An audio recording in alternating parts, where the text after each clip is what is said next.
யாரும் கண்டுக்கல. பிறந்து நார்மல் டெலிவரி தான் அனுப்பிச்சு ஜிஹெச்சில். அப்புறம் இப்போ அவன் 1வது போகிறான். எல்லா பிள்ளைங்களும் பேனா பிடிச்சி எழுத, அவன் இன்னும் பேனா பிடிச்சி எழுதலை. சொல்கிறது ஓரளவுக்கு சொல்கிறான். ஆனால் தெளிவாக அவன் புரிஞ்சு அவன் இன்னும் பேசலை, நல்லா பேசலை. பாப்பாவுக்கு 3 வயசாவது, அவள் நல்லா பேசுகிறா, எல்லாமே பண்ணுறா. அப்புறம் பக்கத்தில் ஒரு அக்கா இங்கே வந்துட்டுருக்காங்கன்னு சொல்லி அவங்க சொன்னாங்க, இந்த கோயிலுக்கு போ அப்படின்னு. அதனால் இப்போ ஃபஸ்ட் டைம் இங்கே வந்திருக்காங்க.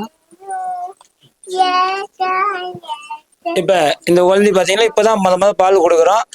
ஒரு 5 மாசம் 6 மாசம் கழிச்சு திரும்ப ரிட்டர்ன் வருவாங்க. அன்னைக்கு இதே அக்கா நல்லா பேனை பிடிச்சி எழுதணும். உங்க முன்னாடி சாச்சா நிரூபிச்சும் காட்ட சொல்றேன். மோட்டூர் ஆண்டவனுக்கு, மோட்டூர் ஆண்டவனுக்கு எல்லாரும் மோட்டூர் ஆண்டவனுக்கு வேண்டிக்குவாங்க. தம்பி நல்லபடியா எழுதணும், படிக்கணும், ஞானங்களோட வளரணும் வேண்டிக்குவாங்க. மோட்டூர் முருகனுக்கு ஆரோக்கிய ஆண்டவனுக்கு எடுத்துருவாங்க. ஆரோக்கிய ஆண்டவனுக்கு, ஞானங்கள் நல்பவனுக்கு, ஞானமாய் இருப்பவனுக்கு, நாம் மோட்டூர் சுயம் பான்வாரிசு ஆண்டவனுக்கு அரஹரா அரஹரா அரஹரா அரோஹரா.